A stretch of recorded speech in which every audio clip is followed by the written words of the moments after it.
Assalamualaikum warahmatullahi wabarakatuh. Perkenalkan, nama saya Revalina Delia Safitri dengan NPM 202414500346. Dan saya Sayani Sapitri dengan nomor NPM 202414500440.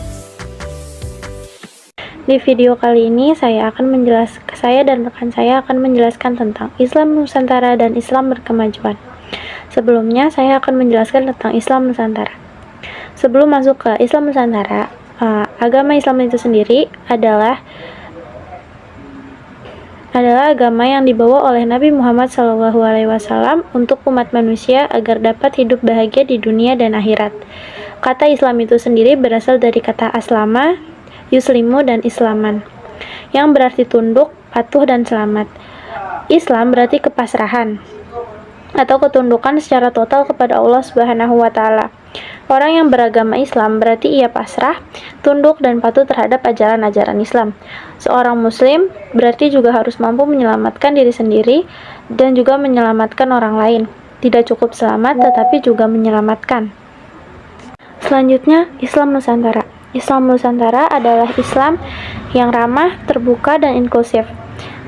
Islam Nusantara disebut pula sebagai agama yang mampu memberi solusi terhadap masalah-masalah bagi negara dan bangsa.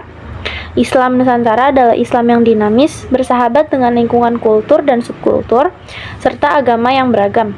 Islam bukan hanya cocok diterima di bumi Nusantara, tetapi juga mewarnai dan bersifat akomodatif terhadap budaya Nusantara, yakni rahmatan lil alamin. Islam Nusantara bukan Islam lokal. Ahmad Baso menegaskan Islam Nusantara sebagai cara bermazhab secara qauli dan manhaji. Dalam beristimbat tentang Islam dari dalil-dalilnya yang disesuaikan dengan teritorial, kondisi alam, dan cara pengamalan penduduk Nusantara. Islam Nusantara adalah Islam yang khas ala Indonesia. Gabungan nilai Islam teologis dengan nilai-nilai tradisi lokal, budaya, dan adat istiadat di tanah air. Karakter Islam Nusantara menunjukkan adanya kearifan lokal di Nusantara yang tidak melanggar ajaran Islam, namun justru menyinergikan agama Islam dengan adat istiadat lokal yang banyak tersebar di wilayah Indonesia. Kehadiran Islam tidak untuk merusak atau menantang tradisi yang ada. Sebaliknya, Islam datang untuk memperkaya dan mengislamkan tradisi dan budaya yang ada secara tarizi atau bertahap. Bisa jadi butuh waktu puluhan tahun atau bahkan beberapa generasi. Pertemuan Islam dengan adat dan tradisi Nusantara itu kemudian membentuk sistem sosial, lembaga pendidikan seperti pesantren, serta ada sistem kesultanan. Tradisi itulah yang kemudian disebut dengan Islam Nusantara, yakni Islam yang telah melebur dengan tradisi dan budaya Nusantara. Ciri-ciri Islam Nusantara. Yang pertama adalah akulturasi dengan budaya lokal, yaitu Islam Nusantara yang menyerap dan menerima budaya lokal sebagai bagian dari ekspresi keagamaan. Tradisi seperti selamatan, tahlilan, dan ruahan di berbagai daerah Indonesia merupakan contoh bagaimana ajaran Islam terjalin dengan tradisi lokal. Yang kedua adalah moderasi atau wasatiyah. Islam Nusantara mengutamakan sikap moderat dan menghindari ekstremisme. Prinsip ini sering diterapkan dalam dakwah yang mengedepankan keharmonisan sosial dan kerukunan antar umat beragama. Yang ketiga, penghormatan pada tradisi dan otoritas ulama. Islam Nusantara sangat menghormati peran ulama dalam masyarakat. Tradisi keagamaan dan sosial yang dipimpin oleh ulama memiliki tempat penting dalam kehidupan keagamaan masyarakat.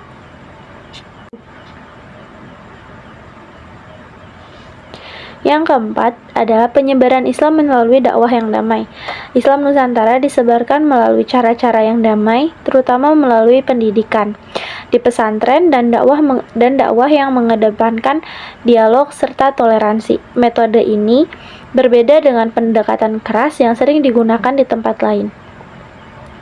Yang kelima adalah toleransi dan pluralisme. Islam Nusantara dikenal dengan keterbukaannya terhadap perbedaan.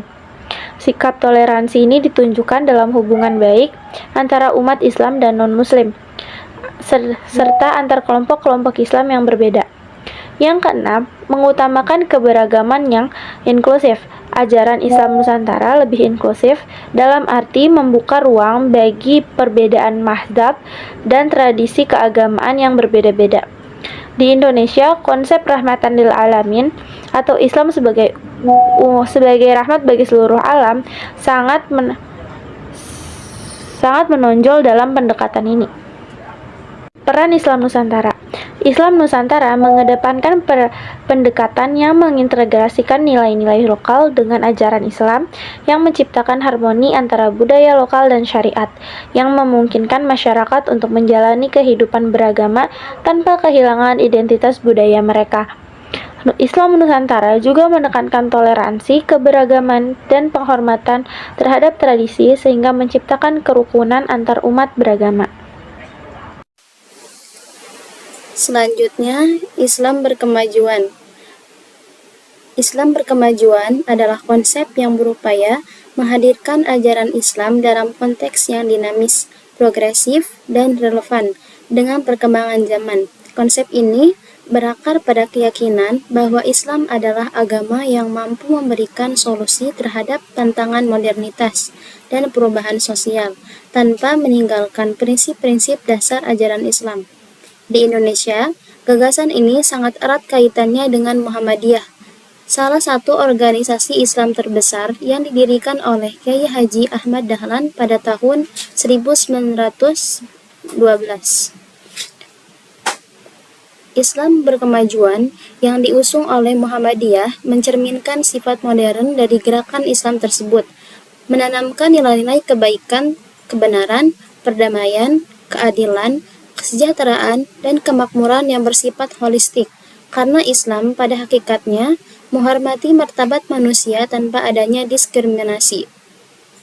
Istilah dan konsep Islam berkemajuan yang dikembangkan Muhammadiyah merupakan suatu pandangan keagamaan atau religious view, khususnya pandangan keislaman atau Islamic view, sama dengan perspektif keagamaan atau religious perspective, yakni perspektif keislaman atau Islamic perspektif, dalam kerangka pemikiran paradigmatif, jadi bukan suatu aliran atau mazhab keagamaan dalam Islam.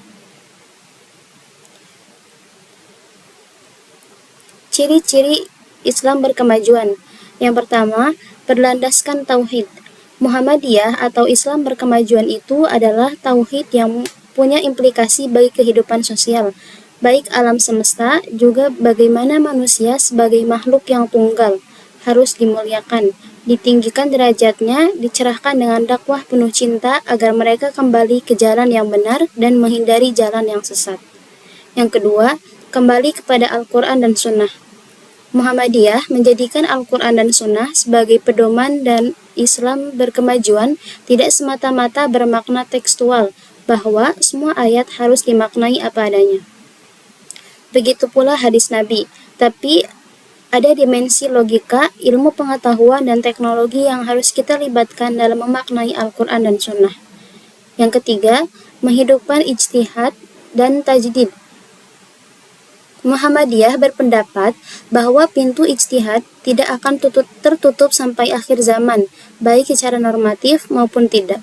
Ijtihad itu tidak pernah tertutup, terus terbuka, bahkan sampai zaman taklid pun tetap ada orang yang berijtihad. Yang keempat, mengembangkan wasatiyah.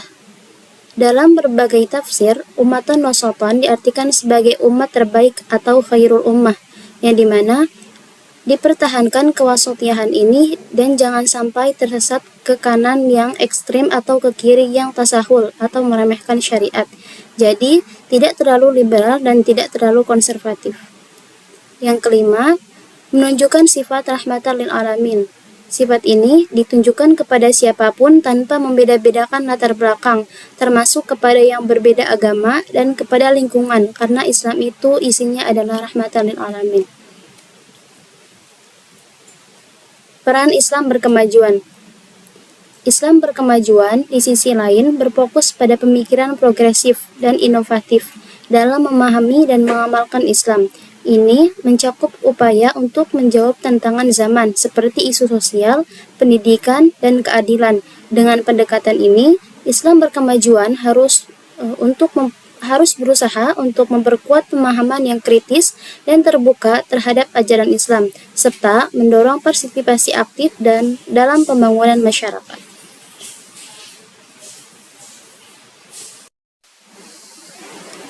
Selanjutnya, perbedaan Islam Nusantara dan Islam berkemajuan.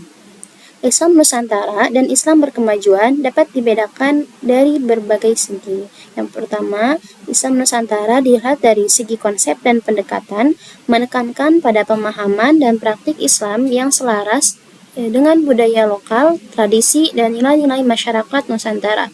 Dari segi budaya, mengedepankan kearifan lokal, tradisi, dan cara hidup masyarakat yang telah ada sebelum kedatangan Islam. Dari segi tujuan, memperkuat identitas budaya Islam di Indonesia, serta menjaga harmoni antara ajaran Islam dan budaya lokal. Islam berkemajuan dilihat dari segi konsep dan pendekatannya, berfokus pada modernisasi, inklusivitas, dan pembaruan dalam memahami ajaran Islam. Dari segi konteks sosial, menyikapi tantangan zaman dengan pendekatan yang progresif, inovatif, dan terbuka terhadap perubahan. Dari segi tujuan, mendorong pembangunan sosial, ekonomi, dan pendidikan dalam kerangka ajaran Islam yang relevan dengan kebutuhan zaman sekarang.